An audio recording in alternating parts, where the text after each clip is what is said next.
curiosidade. Nós temos o presidente Lula e a sua candidata Dilma Rousseff sendo vigiados o tempo todo pelos partidos de oposição. Inclusive, na Folha de São Paulo, a informação de que o PSDB contratou uma empresa que paga R$80 mil por mês para que a empresa fiscalize os candidatos de oposição minuto a minuto nos meios de comunicação.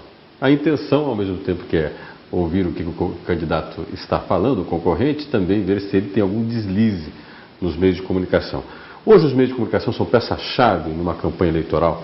Eles são, mas também nós estamos passando uma fase de evolução. Vamos separar os meios de comunicação entre rádio e televisão do jornal.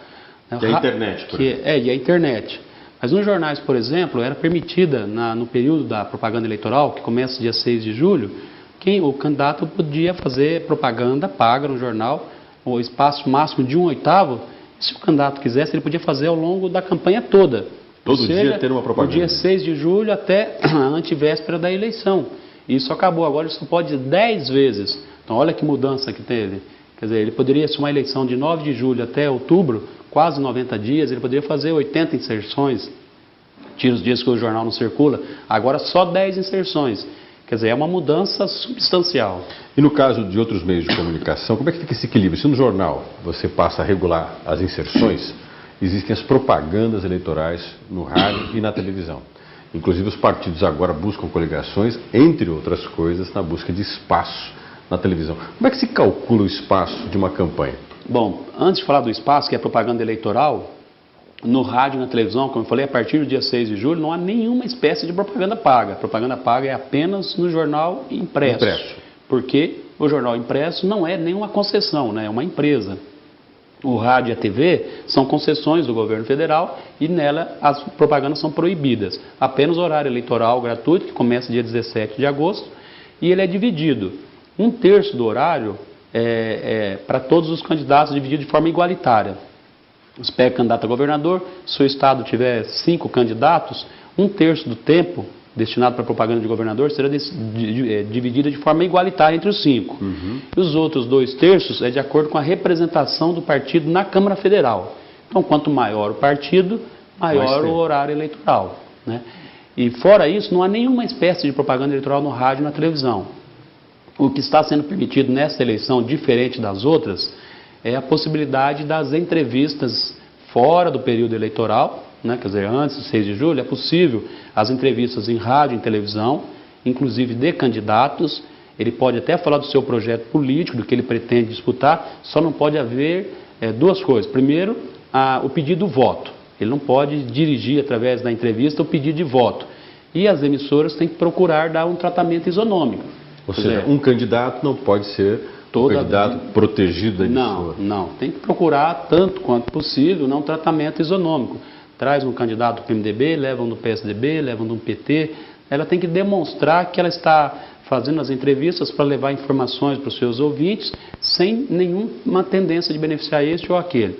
Agora, nas eleições anteriores isso era proibido, né? No período antes da campanha, não tinha no rádio, na televisão, nenhuma possibilidade do candidato aparecer. A legislação ficou mais flexível, deu mais liberdade de expressão aos candidatos, mas também ela tem uma vigilância maior sobre esses meios. Tem, porque daí o que vai acontecer? Primeiro, que se o candidato usa o veículo para fazer a compra do voto, não, o pedido do voto, o veículo e esse candidato vão ser multados, né? As multas da Justiça Eleitoral são multas pesadas.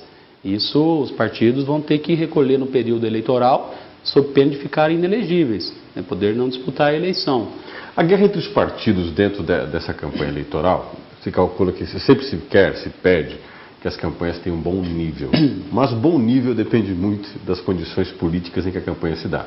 Muitas vezes candidatos a presidente da República, à presidência da República, ao Senado, que são cargos considerados superiores, que exigem uma certa qualidade intelectual e ideológica dos candidatos, acabam caindo numa ofensa direta, numa ofensa pessoal. Hoje há mecanismos para controlar a ofensa pessoal na campanha. Como é que se define a ofensa ao candidato e uma crítica ao seu projeto político, à sua vida política? Isso pode ter uma interpretação muito subjetiva, né? Eu posso entender que a tua fala causou uma ofensa a mim, mas outra pessoa pode entender que não. Então aí que vem o problema do judiciário. Voltamos lá no início. O judiciário ele tem que dar a decisão, ele tem que ter a a interferência, e é o judiciário que vai dizer isso, se o candidato ofendido tem direito de resposta. Bom, primeiro, direito de resposta, sempre. Né? Se o candidato se sentiu ofendido, o partido se sentiu ofendido, ele tem o direito de pleitear na justiça. Na mesma proporção que ofensa. Na mesma proporção, no mesmo programa, no mesmo tamanho, né? Na mesma intensidade. Agora, se a ofensa foi de forma a provocar aí uma calúnia, uma injúria, uma difamação, isso é possível um processo criminal. Além do direito de resposta, quem fez a acusação, ele vai responder a um processo criminal. Nós temos aqui em Maringá correndo um processo criminal contra a candidata a prefeito na eleição de 2004. Ou seja, na eleição a prefeito de 2004, houve um candidato se sentiu ofendido, né? E quem ofendeu está respondendo até hoje um processo criminal por calúnia. Então as coisas acontecem. É que muitas vezes, quando acaba a campanha, dá uma abafada, né? Ou seja, a coisa dá uma diminuída. Nem sempre que você tem como uma forma de punir esses políticos acaba emergindo para a população. Isso é ruim. Mesmo porque é demorado isso é ruim, também. Em determinado momento seria importante a população saber até que ponto os seus candidatos sofrem processos. A questão do ficha limpa, por exemplo. Ficha limpa é um problema, porque eu sou a favor de ficha limpa, mas a forma como ele foi aprovado, né, esse projeto, ele vai causar uma enormidade de discussão judicial. O que vai acontecer mais uma vez? Vai ver o judiciário tendo que decidir qual a interpretação que ele vai dar. Primeiro, se vale para as eleições desse ano. É a primeira discussão. Vencida esta etapa, tem a questão do verbo, né? Porque a lei falava, os que tenham sido condenados. Foi feita uma única emenda tirando isso, os que forem condenados. É uma questão de semântica. Quer dizer, tem gente que entende que o forem é futuro. E se é futuro, ela valeria só para as condenações daqui para frente. Ou seja, quem tem processo poderia disputar normalmente a eleição. Não se inclui. Não se inclui. Agora, quem que vai decidir isso? O judiciário. Como quem tem processo ainda não teve condenação, alguns interpretam que pode ser. Poderia ser candidato. Estou conversando com Ulisses Maia, estamos conversando sobre as eleições, o poder judiciário nas eleições da democracia no Brasil e principalmente esse ano, que é um ano de eleição. Daqui a pouco a gente volta para falar do cidadão. Até que ponto o cidadão também tem responsabilidade perante o Estado de exercer a democracia, mas também de conhecer as regras da democracia. Daqui a pouco a gente volta.